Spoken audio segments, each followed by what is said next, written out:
باب ما جاء في كراهية الوطي على القبور والجلوس عليها۔ دیکھو قبرستان پہ قبروں کو روندنا اور اس پر بیٹھنے کا منع ہونا۔ حضور اکرم صلی اللہ علیہ وسلم نے فرمایا کہ دیکھو تم لوگ قبروں پر مت بیٹھو اور نہ اس کی طرف رخ کر کے نماز پڑھو۔ میں نے بتلایا کہ قبر کے معاملے میں افراط اور تفریط سے بچنا ہے۔ افراط کا یہ مطلب ہے کہ قبر کو حد سے زیادہ اہمیت دے دینا، اور تفریط کا مطلب ہے قبر کی عظمت اور اہمیت ہی کا انکار کر دینا۔ یہ دونوں بھی صحیح نہیں ہیں۔ اس سلسلے میں یہ ذہن میں رکھنا چاہیے کہ بعض لوگوں کا اپنے وقت کے اکابر ہوں گے، بزرگ ہوں گے، ان کی بزرگیت اکابریت سر آنکھوں پر، لیکن شرعاً مسئلہ یہی ہے کہ قبروں پر بیٹھ کر یہ جو اجتماعی ذکر یا مراقبے کے بعض اکابر کی طرف سے منقول ہے، یہ سراسر بدعت ہے، ان کی اکابریت سر آنکھوں پر، لیکن شریعت کے معاملے میں ان کی یہ بات قابل قبول نہیں ہے۔ حضرت حاجی صاحب رحمۃ اللہ علیہ، حضرت حاجی امداد اللہ مہاجر مکی رحمۃ اللہ علیہ کا جب وہ ہفت نامہ آیا اور اس میں بعض ان کے تفردات آئے اور وہ چیزیں حضرت گنگوہی رحمۃ اللہ علیہ کے سامنے پیش کی گئیں، حضرت نے ہاتھ بھی نہیں لگایا اس کو، چونکہ اس کی خبر حضرت کو ہو گئی تھی، ہاتھ بھی نہیں لگایا، اور خادم کو فرمایا اسے لے جا کر حمام میں جلا دو، اور پھر اس کے بعد فرمایا کہ ہم نے طریقت کے معاملے میں حاجی صاحب سے بیعت کی ہے، شریعت کے معاملے میں ہم نے ان سے کوئی بیعت نہیں کی۔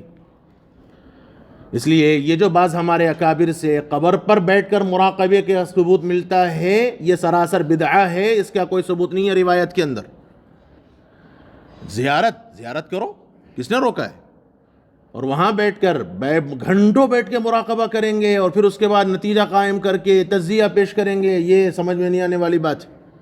مجھے حضرت پیر صاحب دامت برکاتہم سے بڑی عقیدت ہوئی تھی، لیکن جب میں نے ان کی وہ کتاب پڑھی، وہ بخارا سمرقند کیا نام، وہ میری جتنی عقیدت تھی سب ختم ہو گئی۔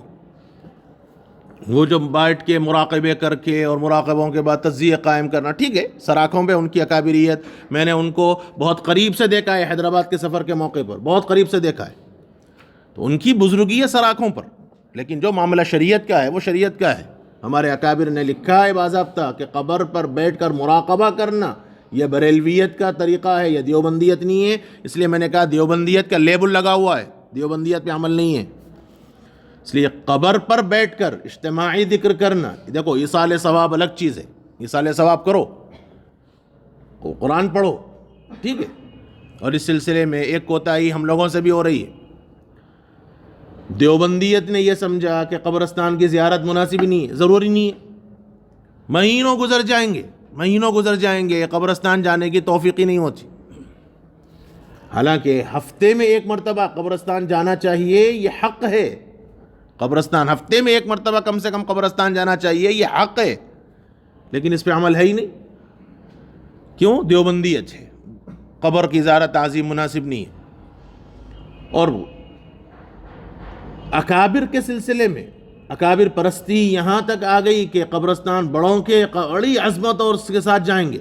یہ دیوبند میں ابھی نیا سلسلہ شروع ہوا طلبہ کے درمیان، مقامات خمسہ کی زیارت۔ یہ کیا تماشا بنا رکھا ہے مقامات خمسہ کی زیارت؟ مقامات خمسہ ہیں کیا؟ اکابر پرستی ہے۔ حضرت تھانوی رحمۃ اللہ علیہ کی، حالانکہ اتنے سخت بدعت کے مخالف تھے حضرت تھانوی رحمۃ اللہ علیہ، اب جا کے دیکھو حضرت تھانوی کا مزار کسی درگاہ سے کم نہیں ہے، میں خود جا کے دیکھا ہوں، درگاہ سے کم نہیں ہے حضرت تھانوی کا مزار اس وقت۔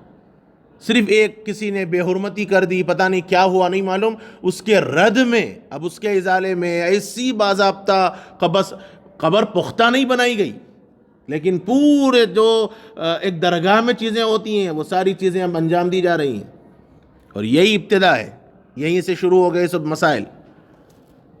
اس لیے یہ جو مسئلہ ہے کہ قبرستان پر افراط اور تفریط دونوں نہیں ہونی چاہیے، حد سے زیادہ وہاں بیٹھنا، آرام کرنا، نجاست کرنا، یہ افراط میں داخل ہے، تفریط میں داخل ہے۔ یعنی قبرستان میں بیٹھ کے آرام کر رہے ہیں، آرام گاہ بنا لیا اس کو، اب یہ جاؤ جتنی یہ جو 7 گنبد ہے تمہاری، یہ کیا ہے؟ تفریح گاہ بن گئی۔ تو یہ بے حرمتی ہے، اور افراط کا یہ مطلب ہے کہ انتہائی عظمت کے ساتھ۔ مجھے گلبرگے کا سفر تھا ایک مرتبہ، تو میں نے چند لوگوں کا چلو بھائی گلبرگہ چلیں گے، کہنے لگے صاحب نہیں جائیں گے، کیوں؟ درگاہ بند ہے بھی۔ تو بھائی یہ گلبرگے کا سفر درگاہ سے کیا تعلق رکھتا ہے؟ ٹھیک ہے، یہ بھی ہمارے اکابر نے لکھا ہے کہ کسی علاقے میں آدمی جا رہا ہو تو وہاں کسی بزرگ کی قبر کی زیارت کرے بغیر واپس آ جائے، یہ اس بزرگ کے حق میں حق تلفی ہے، یہ ہمارے اکابر نے لکھا ہے۔ لیکن بالقصد و ارادہ سفر کرنا تو وہ تو مناسب بھی نہیں ہے، ہم نے تو شریعت نے منع کیا ہے اس سے، لیکن اسی لیے یہ چیزیں ہمارے اندر بھی اب آ گئی ہیں۔ اس لیے بیٹھنا، اجتماعی ذکر کرنا، مراقبے کرنا، یہ سب چیزیں غیر شرعی ہیں، یعنی بدعت میں داخل ہیں، اس کا ثبوت کسی روایت سے ثابت نہیں ہے۔ اور بے حرمتی یہ بھی مناسب نہیں۔ چلو وبه قال حدثنا هناد قال حدثنا ابن المبارك عن عبد الرحمن بن يزيد بن جابر عن بسر بن عبيد الله عن ابي ادريس الخولاني عن واثلة بن الاسقعي عن ابي معتد الغنمي رضي الله عنه وعنهم قال قال النبي صلى الله عليه وسلم لا تجلسوا على القبور ولا تصلوا اليها. وفي الباب عن ابي هريرة وعمرو بن حزم وبشر بن الخصاصية رضوان الله تعالى عليهم اجمعين. وبه قال حدثنا محمد بن بشار قال حدثنا عبد الرحمن بن مهدي عن عبد الله بن المبارك بهذا الاسناد نحوه. وبه قال حدثنا علي بن حجر وابو عمار قال حدثنا الوليد بن مسلم عن عبد الرحمن بن يزيد بن جابر عن بسر بن عبيد الله عن واثلة بن الاسقع عن ابي معتد رضي الله عنه وعنهم عن النبي صلى الله عليه وسلم نحوه وليس في عن ابي ادريس وهذا صحيح. قال ابو عيسى قال محمد حديث ابن المبارك اخطا فيه ابن المبارك وزاد في عن ابي ادريس الخولاني وانما هو بسر بن عبيد الله عن واثلة بن الاسقع.